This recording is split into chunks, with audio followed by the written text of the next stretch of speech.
är det för någonting, Zacharias? Mia. Är det en bebis?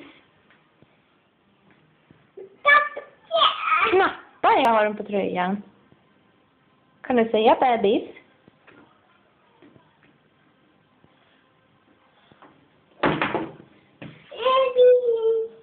Baby, ja. Får bebisen en kram då?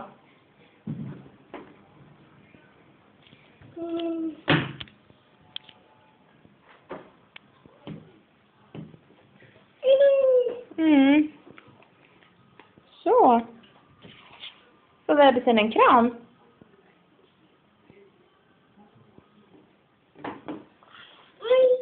Fick den en puss till och med.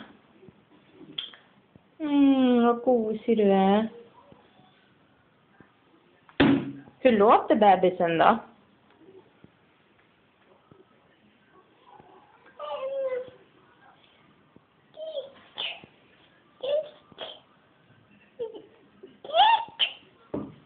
Jag tar ut på näsan, ja.